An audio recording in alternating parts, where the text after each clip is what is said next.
Hello friends, कैसे हैं आप सब। तो दोस्तों, आज की वीडियो में हम बात करेंगे issues that are faced by females in sports. अब देखो, फीमेल्स के द्वारा ना एक जनरली हमारे काफ़ी सारे इश्यूज हैं जो फेस किए जाते हैं। चाहे वो सेफ्टी की हम बात करें, चाहे वो हम इक्वल पे की बात करें कि उनको इक्वल पे मिलती है या नहीं मिलती। फिर अगर हम बात करें, यहीं पे आपकी जेंडर पे डिस्पैरिटी आ जाती है। फिर वीमेन को ऑब्जेक्टिफाई किया जाता है, ठीक, वीमेन के ऊपर कमेंट्स किए जाते हैं, बॉडी शेमिंग की जाती है। फिर आपकी ट्रांसपोर्टेशन में सेफ्टी की बात आ जाती है, सोशल स्टिग्मा आ जाता है। अगर यही सारी चीज़ें देखें तो जो ग्रोथ है वीमेन की, वो कहीं ना कहीं हैम्पर होती दिखती है। अगर अभी रिसेंटली जो हम बात करें, ये हम टॉपिक क्यों डिस्कस कर रहे हैं, ये रीज़न ही क्या हुआ हमें बात करने का। हम देखते हैं वीमेन के खिलाफ कभी कुछ होता रहता है, कभी कुछ होता रहता है, लेकिन आज जो हम बात करेंगे वो है विनेश फोगाट, साक्षी मलिक। इनके द्वारा अभी रिसेंटली बीजेपी एमपी और world wrestling federation of India के प्रेसिडेंट ब्रिजभूषण शरण सिंह जी के खिलाफ सेक्सुअल हरेसमेंट का एक केस दर्ज किया इन्होंने बोला कि इन्होंने सेक्सुअली हरेस किया, और ऐसा पहली बार नहीं, इससे पहली बार भी कई बार इन्होंने ये हरेसमेंट की है टू डिफरेंट प्लेयर्स ऑल्सो। अगर हम ये और जानते हैं, ये कोई ऐसी व्यक्ति नहीं है या फिर ऐसी कोई महिला नहीं है कि जो रैंडम हो, या फिर कोई भी रेगुलर व्यक्ति नहीं, ये ओलंपिक मेडलियन है।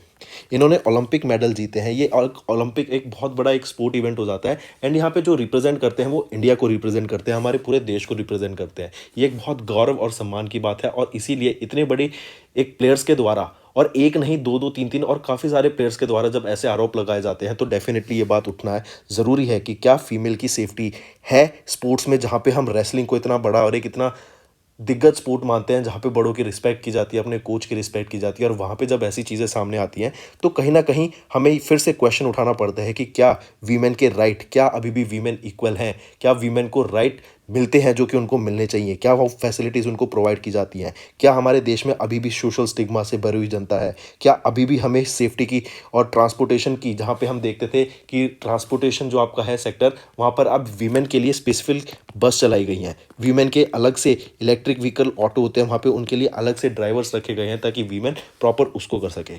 हम मेट्रो में देखते हैं, मेट्रो में एक अलग से डिपार्टमेंट दिया गया है वीमेंस के लिए, just for their own safety. कहीं ना कहीं स्पोर्ट्स में एक फैक्टर और निकल के आता है, होम स्टे का, या फिर नॉट जस्ट होम स्टे का। अब जैसे लड़के हैं, लड़के तो कहीं पे भी किसी भी घर में जाके रुक सकते हैं। अगर उनका कोई इवेंट है, या फिर वो कहीं कबड्डी खेल रहे हैं, या फिर कोई और इवेंट खेल रहे हैं, तो वो आपस में या फिर कहीं पास में किसी होटल में जाके रह सकते हैं, उनके लिए ईजी है। लेकिन वहीं पे अगर वीमेन की बात करें तो वो एक डिफ़िकल्ट टास्क हो जाता है, क्योंकि उनको सेफ्टी का भी ध्यान रखना होता है। वो कहीं पे भी जाके प्रैक्टिस के लिए डेली स्टे नहीं कर सकती। तो ये कुछ चीज़ें इनके बारे में ध्यान रखना पड़ता है। फिर अगर इसी की बात करें तो अभी हमने देखा कि world wrestling federation of India के प्रेसिडेंट ब्रिजभूषण शरण सिंह के खिलाफ अभी केस दर्ज किया गया है सेक्सुअल हरासमेंट का।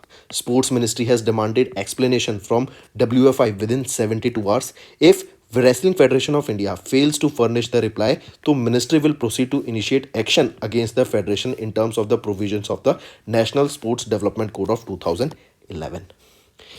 क्या है, what is the scenario of such allegation. According to RTI, जो कि है right to information, between 2010 to 2020 45 complaints of sexual harassment to the sports authority of India were registered, and 29 were against the coaches. तो coaches, यहाँ पे तो president ही नहीं, coaches के खिलाफ भी 29 आपकी सेक्सुअल कंप्लेंट्स रजिस्टर की गई थी। In several of this reported cases the accused were let off leniently with punishments that consisted of transfer to a meagre cut in pay or pension. Some of the cases have not seen in the end of the tunnel, with many dragging on for years with no resolution in sight. Abuse in sports was a poll issue in Germany in 2021, and the Federal Parliament Sport Committee hosted a public hearing on emotional, physical and sexualized violence in sports in May 2021. अब देखो क्या क्या issue हैं जो कि face किए जाते हैं। हमने स्टार्टिंग में डिस्कस किया, अब फिर डिस्कस करके देखते हैं। जैसे फंडिंग और बजट। फंडिंग और बजट क्या है, वीमेन एथलीट्स को कहीं ना कहीं फंडिंग मिल जाती है। जैसे अभी हम क्रिकेट की बात करके देखें तो जो मेंस क्रिकेट है, वहाँ पर उनको फंडिंग ज़्यादा मिलती है, उनको स्पॉन्सरशिप ज़्यादा मिलती है, उनकी एक वाहवाही ज़्यादा होती है, वो ज़्यादा बड़े स्टार बनते हैं। दो अब बोल दिया गया है कि इक्वल पे मिलेगी, लेकिन स्टिल जो ब्रांड्स होते हैं, जो स्पॉन्सरशिप डील्स आती हैं, वो कहीं ना कहीं मैन क्रिकेटर को ज़्यादा मिलती है। फिर buoyant sexism, women are made to face the barrels of buoyant sexism on daily basis, be it at work or even at home. They are monitored and judged by the way they are dress and by the way they speak. उनको बोला जाता है कि हमेशा एक जैसे लड़कियों को ना कहीं एक सोसाइटी में नाजुक समझा जाता है, उनको बोला जाता है कि वो कमज़ोर हैं, तो उनको उस तरीके से बिहेव करना चाहिए। लेकिन अगर कोई स्पोर्ट्स पर्सन है जो और वो वीमेन है, तो उनको तो स्ट्रांग होना पड़ता है, उनको वो पावर दिखानी पड़ती है, वो रेजिलियंट होना पड़ता है, तो कहीं ना कहीं वो उनके खिलाफ पड़ जाता है। फिर gender disparity, despite women's effort to advocate for their social rights, they still do not receive the same level of respect or recognition on the professional front. ठीक, खासकर स्पोर्ट्स इंडस्ट्री में आप देखेंगे, स्पोर्ट्स इंडस्ट्री में भी अगर specific women की event हो रहे हैं ना, तो वो कहीं ना कहीं कम होते हैं as compare to that of man. फिर आ जाता है सेफ्टी एंड ट्रांसपोर्टेशन इशू। हम देखते हैं, जैसे एग्जांपल मैंने स्टार्टिंग में दिया कि वीमेंस के लिए अलग से मेट्रो में एक अलग से पूरा कोच है ताकि उनकी सेफ्टी रहे। वीमेंस के लिए बस ड्राइवर्स अलग से लॉन्च किए गए, मेट्रो ही अलग लॉन्च की गई थी, एक पिंक मेट्रो, जहाँ पे जो ड्राइवर्स रहती हैं वीमेन, ठीक है, वो पूरी मेट्रो वीमेन के द्वारा चलाई जाती है। फिर ऑटो ई रिक्शाज़ की बात करें, ईवी रिक्शाज़ की बात करें, तो वहाँ पे भी अलग से वीमेन ड्राइवर्स एम्प्लॉयमेंट की गई। या ये सिर्फ ये नहीं है कि उनकी सेफ्टी के लिए, ये एक तरीके का ये भी है कि वीमेंस को भी रोजगार मिल सके आगे। ठीक, फिर आ जाता है sports require to place to participate and for many girls especially in dense urban environment that means travelling to facilities through unsafe neighbourhoods or lack meaning to get a good facility miles away. अब जैसे क्या है, कुछ लोग तो lucky हो जाते हैं कि वो जहाँ पे फैसिलिटी प्रोवाइड की जा रही है, जहाँ पे स्टेडियम है, जहाँ पे कोच हैं, जहाँ पे आपकी ट्रेनिंग है, वहाँ पर उनके वो पास में रहते हैं। बट कुछ लोग ऐसे भी होते हैं, कुछ महिला ऐसे भी होते हैं, कुछ लड़के भी ऐसे होते हैं जो बहुत दूर दूर रहते हैं वहाँ से, उनको एक नहीं, दो नहीं, तीन तीन बस बदल के भी आना पड़ता है, दो तीन बार मेट्रो चेंज करके आना पड़ता है, या फिर ऐसी जगह पे रहते हैं जहाँ पे मेट्रो जाती ही नहीं है। तो ऐसी जगह पे सुबह जल्दी उठना या फिर जिस टाइम पे भी उनकी कोचिंग है उससे पहले प्रिपेयर होकर निकलना, वो एक बहुत बड़ा कठिनाई का काम होता है जो डेली बेसिस पे उन्हें करना पड़ता है, जहाँ पर उनकी सेफ्टी को भी कहीं ना कहीं एक हज़ार्ड रहता है।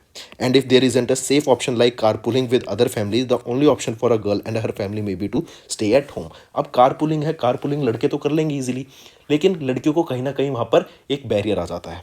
For example, Manipur is the sporting power house, but 48% of the female athletes travel over 10 kilometre to reach the practice facility. देखो 10 किलोमीटर दूर जाना पड़ता है मोस्ट वीमेंस को मणिपुर में भी फॉर द प्रैक्टिसिंग। फिर आ जाता है lack of positive role models. अब जैसे क्रिकेट में देखो आप, या फिर कोई भी क्रिकेट मेंस क्रिकेट टीम उठा लो, तो ऑलमोस्ट हर प्लेयर एक स्पोर्ट्स स्टार है, हर प्लेयर एक किसी ना किसी लड़के का रोल मॉडल होगा। वहीं पे आप चाहे बॉक्सिंग उठा के देख लो, फिर चाहे आप और कोई रेसलिंग उठा के देख लो, कहीं ना कहीं आप देखेंगे जो मेल रोल मॉडल्स है ना वो बहुत ज़्यादा हैं, जबकि फीमेल रोल मॉडल्स ना कहीं कम हो जाते हैं। और ये भी एक कहीं इफेक्ट पड़ता है कि वीमेंस को एंकरेज नहीं हो पा रही हैं, या फिर उनको एंकरेज करने में दिक्कत आ रही है। जैसे फॉर एग्जांपल देखो, जब आप मॉडलिंग करते हो, ठीक है, लड़कियां जब मॉडलिंग करती हैं, वो बॉलीवुड में जाती हैं, एक्ट्रेस बनना चाहती हैं, तो ये अट्रैक्ट करता है अदर वीमेंस को to be a part of this industry. लेकिन स्पोर्ट्स में ऐसा हमारा कोई रोल मॉडल ही नहीं है, ऐसी कोई फीमेल रोल मॉडल ही नहीं है जो कि अट्रैक्ट करे। जैसे पीवी सिंधु हो गई, आपकी बैडमिंटन से रिलेट करती हैं, ठीक, तो सानिया मिर्जा थी, वो आपकी टेनिस से रिलेट करती थी। लेकिन हम कहीं ना कहीं देखें तो ऐसी कोई फीमेल, कोई बड़ी सुपरस्टार नहीं है कि जो एक बड़े लेवल पे एक मास गैदरिंग कर सके, एक बड़े लेवल पे वीमेंस को, गर्ल्स को एंकरेज करा जा सके।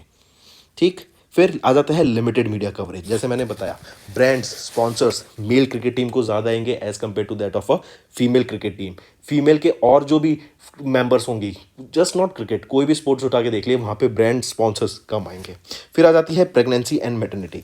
जब भी वीमेन किस प्रेग्नेंट होती हैं तो आप देखते हैं उनकी बॉडी में बहुत साइकिल चेंज आता है, एंड जिसकी वजह से उनकी एक करियर में, एक उनके जो भी वो स्पोर्ट्स अपनाती हैं उसमें एक ब्रेक लग जाता है, कम से कम 1.5 से 2 साल का ब्रेक आता है। तो इसी वजह से आप देखते हैं वहाँ पे भी उनके स्पोर्ट्स में कहीं ना कहीं एक हॉल्ट हो जाता है। और कहीं तो ऐसे होते हैं कि मैटरनिटी लीव्स प्रोवाइड की जाती है, लेकिन वो भी उसकी वजह से फिर बाद में जब वो ज्वाइन करने पे आती है ना उस स्पोर्ट्स को, तो उनकी फिटनेस, उनको वापस से उस फॉर्म में आना में बहुत दिक्कत आती है। तो ये सारी चीज़ें बहुत इंपैक्ट करती हैं किसी वीमेन के करियर को। फिर why is it important for more women participation in sport. एक तो क्या है, फिजिकल और मेंटल हेल्थ। जब आप खेलते हैं ना, आप खेलकूद करते हैं, तो आपकी बॉडी रिलैक्स हो जाती है, आपकी बॉडी थकती है, रिलैक्स होती है, एंड आपको अच्छा फील होता है, आपके स्ट्रेस लेवल कम होते हैं, चाहे वो मैन खेले चाहे वो फीमेल खेले। ठीक, girls active in sports during adolescence and young adulthood are 20% less likely to get breast cancer later in their life. और ये जस्ट ब्रेस्ट कैंसर नहीं, इवन आप हेल्दी रहेंगे, आप हेल्दी लिविंग, आपकी स्पोर्ट्स खेलते हैं, आपकी बॉडी फिट है, आप डेली एक्सरसाइज करते हैं, स्टेमिना आपका अच्छा है, तो आपको हार्ट डिजीज़, बाकी डिजीज़ होने में भी काफ़ी कम चांसेस रहेंगे। फिर जेंडर पैरिटी, मतलब इक्वल अपॉर्चुनिटीज़ प्रोवाइड करना, इक्वल रिसोर्सेज प्रोवाइड करना वीमेंस को इन स्पोर्ट। इससे क्या होगा, जो स्टीरियोटाइप्स हैं, जो हमारे सोशल बैरियर्स हैं, उसको ख़त्म करने में मदद होगी। जैसे अभी इंडियन क्रिकेट टीम के द्वारा इनिशिएटिव लिया गया था कि हम इक्वल पे प्रोवाइड करेंगे man and women cricket team को।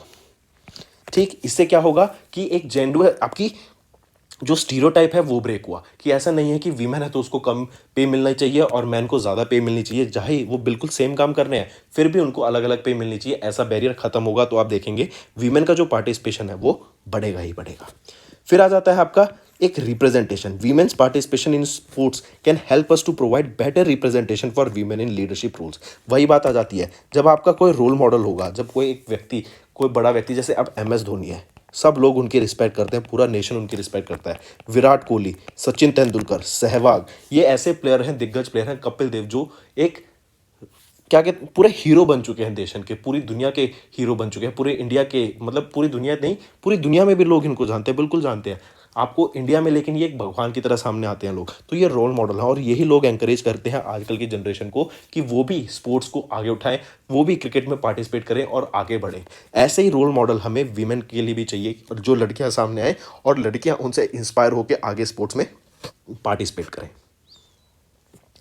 हमें आगे कैसे बढ़ना चाहिए, क्या क्या सिचुएशंस का आगे हमें ध्यान रखना चाहिए। जैसे women's participation in sports in India has been traditionally low due to cultural and social attitudes. ये हमें चेंज करना पड़ेगा और वीमेन को, यहाँ पे सिर्फ वीमेन को नहीं, मैन को भी आगे बढ़ के वीमेन का यहाँ पर सपोर्ट करना होगा। लेकिन रिसेंट ईयर्स में there have been efforts to promote and encourage women participation in sports, such as the implementation of policies to increase funding and resources for female athletes and the creation of program to encourage girls to participate in sports from a very young age. Despite these efforts, there is still a long way to go in the terms of achieving gender parity in sports participation. Sports in India is the process of development. To accelerate the rate of development, एक holistic approach चाहिए जहाँ पे efforts की ज़रूरत पड़ेगी infrastructure को develop करने के लिए, sports talents को सामने लाने के लिए, इन events को organize कराने के लिए, और एक awareness create करानी पड़ेगी हमें ग्रास रूट लेवल से, जहाँ पे लोगों की नींव ऐसी अच्छी रख दी जाए कि जो ये डिस्क्रिमिनेशन हम सोसाइटी में देख रहे हैं ये ख़त्म हो सके। ठीक है दोस्तों, तो फ्रेंड्स ये था हमारा सेशन। आई होप आपको सेशन पसंद आया होगा। अगर आप चाहते हैं ऐसी वीडियो डेली बेसिस पे आती रहे तो आपको वीडियो को लाइक करना है एंड इस चैनल को सब्सक्राइब करना है, ताकि हमें पता लग सके कि आपको ये सेशन अच्छे लग रहे हैं and you want more of this sessions. Thank you.